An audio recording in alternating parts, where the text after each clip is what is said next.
Hey, Facebook. You are joining us here in my apartment in New Hampshire, live for the holiday edition of Finding Starlight, which has nothing to do with the holiday at all, just happens to be chapter 6. I am live for the first time in my living room, not only with you all, but also with a real friend here. So my friend Annie is also here, which is really encouraging and exciting. So I hope that everyone's okay from last week's chapter. I recognize that it was like pretty heavy and um, just triggering and disturbing in some ways. So thank you for showing up for chapter 6 live or watching it later. This is Finding Starlight by me, Brittany Bowles. It is unpublished. So if you know Ellen or Reese Witherspoon, we're really working on getting a hold of them right now. So with that being said, let's get right into it. This chapter is also very triggering. We can kind of let that be a blanket statement for the next few to many chapters. So again, just be aware of your own triggers and know that I'm here for you if this brings anything up that you need or want to talk about.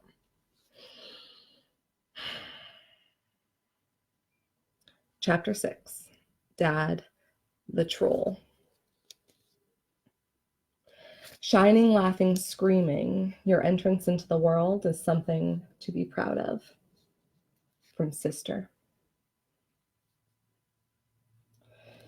Dad appeared at first to be a terribly violent sort of creature. He had a voice and fists like boulders. The cloud was illustrating a new scene.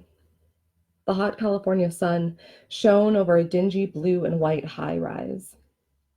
The angry man, the one who'd ruined my blanket by punching my mom, had become my dad. He and I sat together, sweaty and disheveled, on a rust-colored couch in the middle of a mostly empty living room, with our eyes on the TV. In this moment, he looked like a different person, with a big, goofy grin and clear blue eyes. "Is that Carrie, your sister's dad?" Katrina asked. "Yeah," I answered.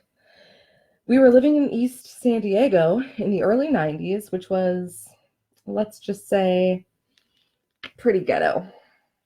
This is right when Mom got pregnant with my sister, Amber." The cloud, undisturbed by our commentary, continued with the sound of gunshots blasting beneath the kitchen window. Dad and I startled at the sound, and he ran to look but didn't see anything. Later, the police came to the door to ask questions. When my turn came to explain what I had witnessed, I said, "Nothing. I just heard guns." On another morning, we were eating cereal for breakfast. My mom's belly was round and fully pregnant with my baby sister, whose name I was about to pick. She and Dad couldn't agree, so had written their favorite choices down on little slips of paper and put them into a hat. With the gravity of a judge, I mixed them up and drew one. Amber was written in my mom's handwriting. I liked it. Dad did not. The cloud moved to another day. Dad was angry. His eyes had turned black with fury and were bulging beneath a red-hot forehead. He advanced on my pregnant mother. She was wild, flailing and yelling. He dug his fingers into her shoulders and shook her violently. Picturing baby Amber sloshing around in her belly, I threw myself onto my dad. I punched and kicked with all my might, trying to get him away from my mom. He turned toward me, face distorted with rage. With one hand, he knocked me to the floor. Roaring something unintelligible, he swept me into a room and slammed the door, locking me in. I could hear them yelling, and I pounded the door and screamed for them to stop fighting or to please let me out. Nobody answered. Bubbles formed on the cloud to signal another happier day. Amber had been born. To me, she was a precious, yet annoying, swaddle of babble. Enormous blue eyes lit her round face, which was lightly dusted with freckles. Her button nose was perfectly placed over pointed lips that were quick to smile. She sat in her seat on top of the kitchen table. I was blowing bubbles and making her squeal with delight. She grabbed for them clumsily, still trying to figure out how hands worked. It was cute, but I wanted her to catch some, so I got right up next to her and blew a little too hard into the bubble wand. She swallowed a blast of soapy air and coughed. I ran for a wet cloth to wipe her off, feeling sheepish. On another clear California afternoon, some older boys were orchestrating a game. They gathered the younger kids under a tree and asked, "Who is wearing underwear?" I raised my hand and said that I was not. "Close your eyes," one of them said, and led me away.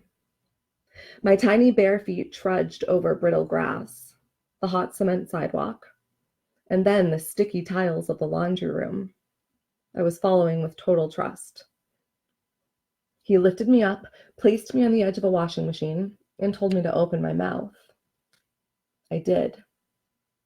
My eyes were still closed, so all I could hear was bang, zip, as one of the boys jumped onto the machine next to me and undid his pants. I remembered, watching this unfold, that at the time I had imagined a popsicle was coming my way, or perhaps a lollipop.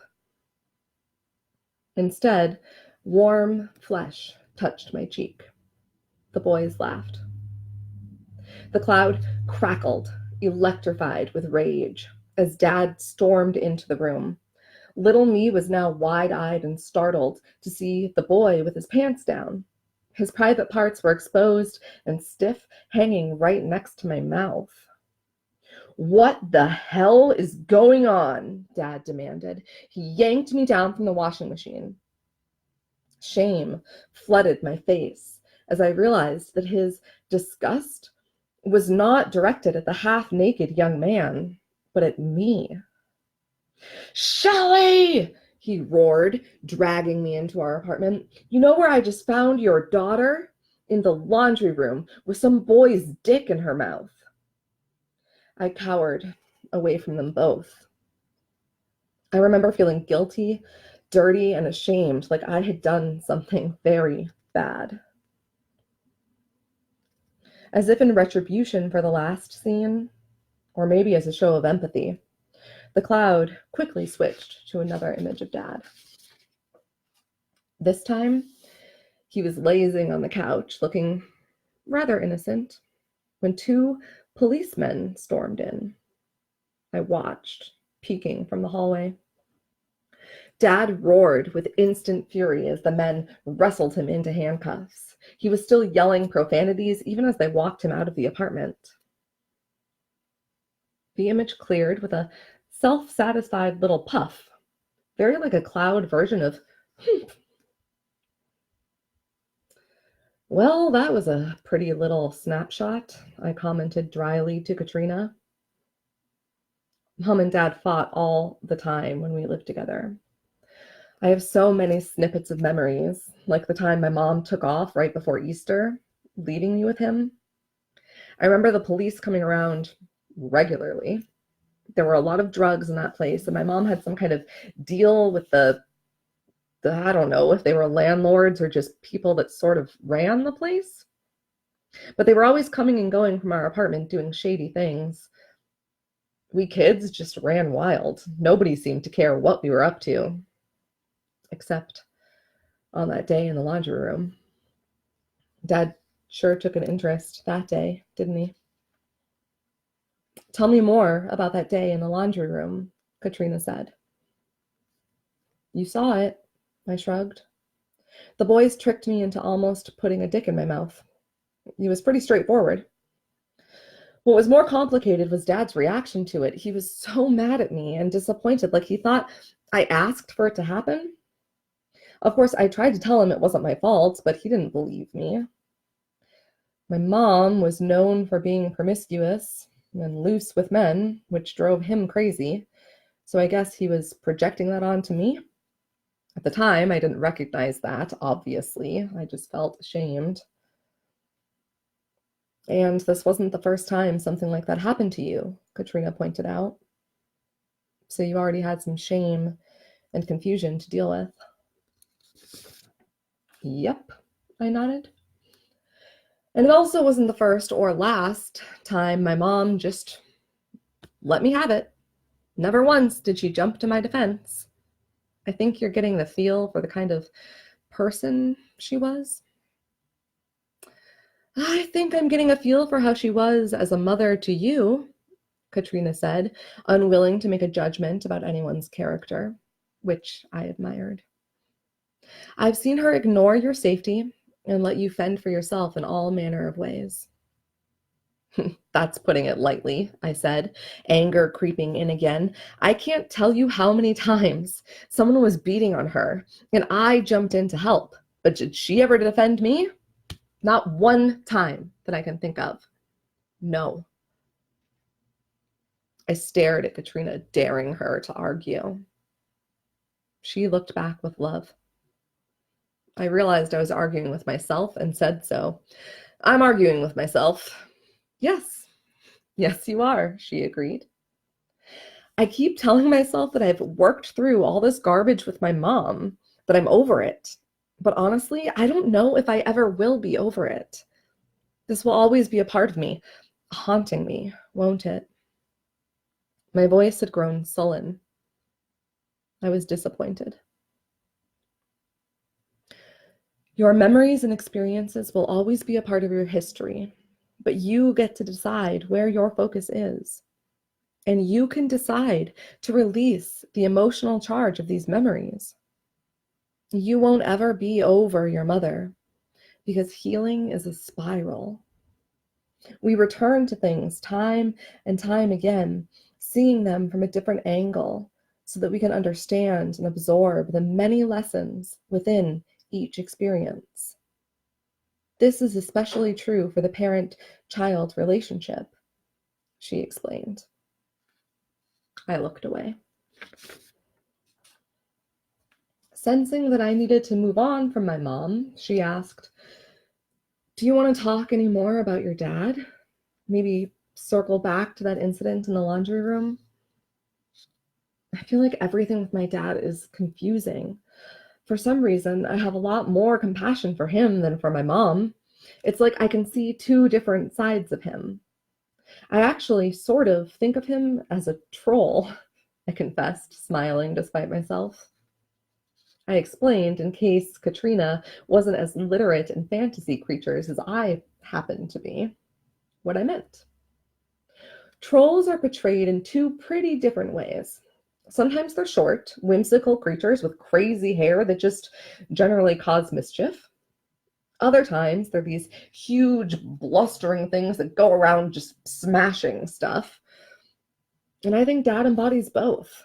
He's super smart and loves to get philosophical, like the archetypical troll under the bridge who makes people answer riddles before they can pass. Also like that, he is a control freak. It's his way or the highway. And if he doesn't get it his way, he turns into the violent, smashing things kind of troll. But then other times, he just wants to laugh and play games. And of course, he's always had a pretty wild head of hair. The cloud played along as I spoke, transforming into the shape of a troll doll with crazy hair, complete with a shining belly button. We were all glad to be smiling again, I think. "So your dad, the troll," Katrina said, "was asked to leave your home at some point? Did he come back? What happened after the police came for him?" "Mom had gotten a restraining order," I answered, "so he never came back to live with us. He moved to Minnesota at that point to live with his brother. Mom said he moved there to get his shit together." Like she was one to talk. Fluff-shaped again, the cloud abruptly started to snow. We stopped talking and watched. It was winter in Minneapolis, and an old two-story house was covered in snow. Inside, my sister Amber was in another adorable phase, toddling and playing with baby toys. We also moved to Minnesota for a brief stint, I narrated to Katrina. Dad had started dating this woman, Marion. My mother was convinced she was a witch. You don't say, she said. Oh, yes, I do, I laughed. And since my sister Amber was still just a baby, maybe like 1 or 2 years old at the time, Dad pretty much demanded that we bring her up there. Things in California weren't going that well for us anyway, so I guess Mom thought, why not? Looking at the cloud, we saw that it had turned dark outside. Wind blew through the leafless branches of a tree, and we could practically smell the frigid air. I was amazed at the immersive detail the cloud managed to create. My mom had gone off somewhere and left my sister and me in a large closet with an electric heater. Amber was asleep on the floor next to me. I was absorbed in a book about a princess and a dragon. I did not look worried. My seemingly unconcerned posture was belied by shimmering golden energy that flowed from me in waves. The visible vibration was like a too fast pulse, sending strands of light from my body up through the ceiling and into the sky. The scene shifted to show a petite woman with a heart-shaped face and curly black hair sitting in her living room. It was Marion, my dad's girlfriend. She looked both fierce and kind. A tendril of wobbly golden light came through her window. It was weaving in front of her like it was trying to catch her attention. She looked directly at it, lifting an eyebrow in inquiry. From thoughtful to slightly concerned, the corners of her mouth pressed together. She walked to a drawer, removed a long matchstick, and lit candles throughout the room. Softly, she chanted, "Chariot lay sun to rest, navy-speckled starlit sky, brilliant moon come out to play, silvery dancing, light the way." As she spoke, silver light condensed in the air, forming at first a tiny, glowing sphere not unlike a miniature moon. The sphere grew and changed, lengthening and becoming softer. It took the shape of a small cat and floated to the floor. Marion beckoned the silver cat onto her lap, where the two had a brief, silent conversation. They rubbed foreheads in farewell, and the creature leapt through a closed window into the sky. The moonlight feline located my sister and me. Mom had left the front door wide open, so the house was drenched in cold. The cat sniffed judgmentally as it surveyed the scene. Puffing up with the chill, its walk floated up the stairs to the closet in which my sister and me were locked.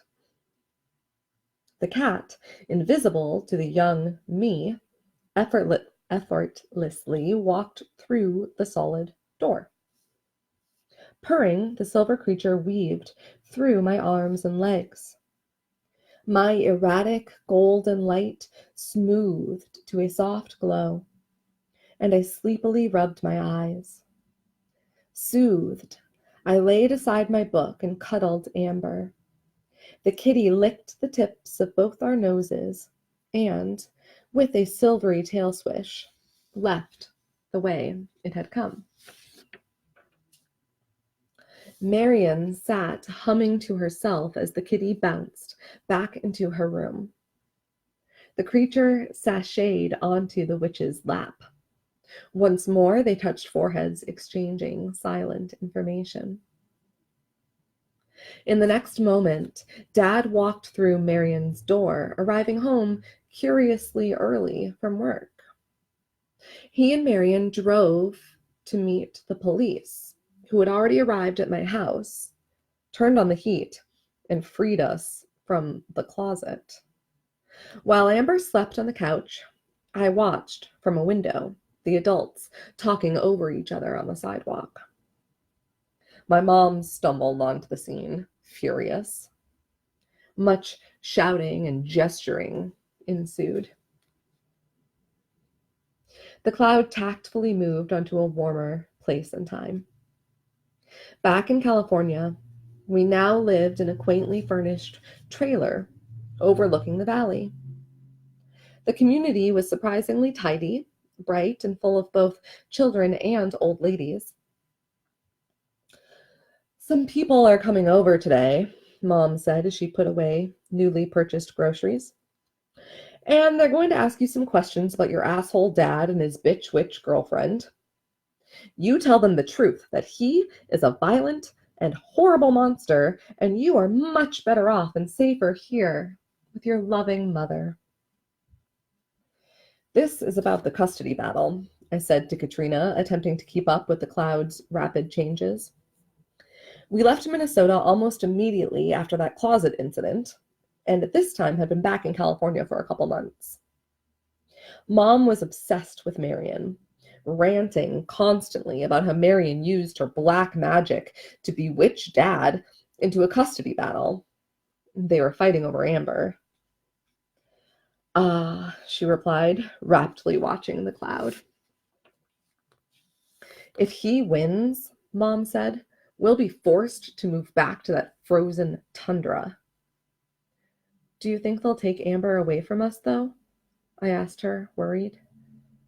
They can do anything they want if that asshole wins, she snarled. A knock at the door put an end to our conversation. I'm here on behalf of Child Protection Services, said a man in a suit. May I have a few minutes alone with Brittany? He asked my mom. Do what you need to do, she said, huffing out of the room. We sat down at the kitchen table. He showed me pictures, asking me to describe what I saw. He seemed overly interested in my perception of things, and I was suspicious of him. One of the pictures was of a woman sitting at a table very much like mine. Her posture was defeated, elbows on the table and head in her hands. Next to her was a gun. Later, my mom and I compared notes on the interviews. Did they show you the picture of the lady and the gun? She asked. Yep, I said. She smiled. She was more alert, present, and sober these days than usual. I knew it was just a tactic to win the custody battle, but I was glad for it nonetheless. Yeah, that asshole pulled that shit on me, too. He wanted me to mention the gun. I know he did. He just kept looking at me, waiting for me to say something about it. What a prick. The cloud moved us to another day, at the trailer park pool. It was a small but clean little area, with white concrete and plastic chairs. Dad was there, boyishly grinning as he splashed and played. Amber was wearing floaties on both of her arms, and he was trying to teach her how to swim. I jumped off the side into the deep end and swam, floaty-free, to the shallow end where they were playing. I dashed past them up the steps and raced back to the deep end to swim another circle. On my next pass, Dad caught me in a hug and lifted me all the way out of the water, whispering into my ear, I miss you, little girl. I miss you too, Daddy, I said. My words echoed sadly from the cloud. I miss you too, Daddy. Like a distant memory that didn't quite belong to the two of us, sitting there in my magical forest. The cloud looked heavy and gray, like a sky waiting to rain. Keeping its gray sheen, it began to reveal bits and pieces of a new scene. First, we saw only the back of his head, bowed in grief, face hidden in his hands. His shaggy hair was lacking its sandy color as the grayscale image became clearer. When Dad lifted his face, it was tear-stained. We watched the scene in silence, neither the cloud nor the two of us making any sound. A funeral in the dry California desert carried on. My dad and his brother, my Uncle Randy, were wearing suits. They both had a turn speaking, or trying to speak, at the lectern. A line of cars followed the hearse to a graveyard, where the casket was laid in the ground. Afterward, the adults ate, while the kids ran around the yard and took turns on the tire swing, messing up our dresses and hair. I recognized myself and my cousins, Nikki and Lisa, who I was thrilled to see. We were the only happy ones, oblivious to the dark sadness lurking in the hearts and eyes of the adults around us. The cloud continued its gray cast, giving the warm day an eerily colorless tone. I had to break the silence. To Katrina, I said, "This was my dad's funeral." "What makes this moment so important to you?" she asked, intrigued as I was by the strange silence. "I guess I don't really know how to answer that question," I said. "I mean, I remember it, or the time surrounding it, because it was so bizarre and sad. My dad lost both of his parents within a year of each other. That happens to a lot of people, I suppose, but in this case, it was just really screwed up. They weren't married, hadn't been for years. His mom, my Nana, had bipolar disorder. She took meds for it, but was never stable. We, my mom and I, lived with her on and off sometimes, in between all of the other nonsense. So I remembered her a little. One day, the mailman found her dead in her living room. She'd overdosed on her pills, killed herself. Her funeral was the first time I met my cousins, Nikki and Lisa. We were all little then and didn't really understand what was happening. We were just happy to be together and have the run of the house. I remember Dad and his siblings sorting through all of Nana's stuff, sort of, but mostly I just remember playing with my cousins. Then, the next thing we all knew, my dad's dad committed suicide too. They found him after he'd shot himself. Everyone said it was because his stepdaughter had spread lies about him molesting her. Everyone said he was such a great guy who would never have done that. But I don't think that's the whole truth. My dad and his siblings had a rough childhood. They suffered serious abuse at the hands of their father, and I don't even know the extent of it to this day.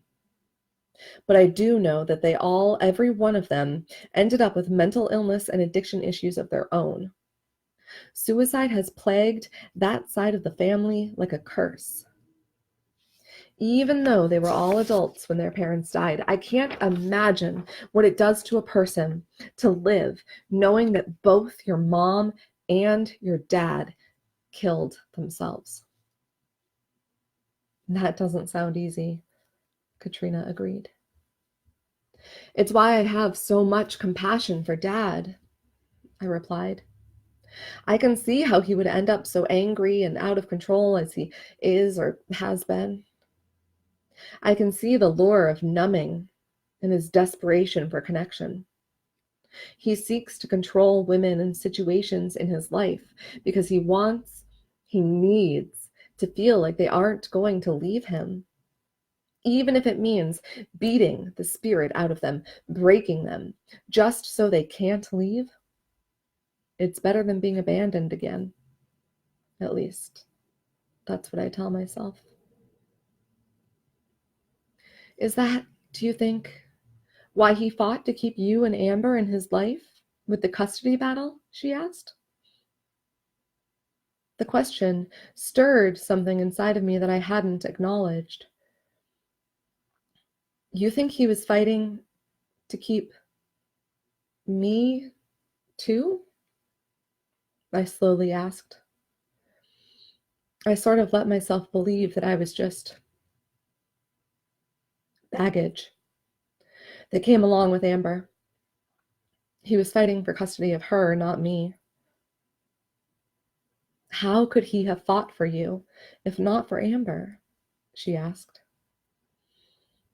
"I don't know," I said, unsure whether I wanted to let myself explore this new possibility, and added, "I guess that's something to think about."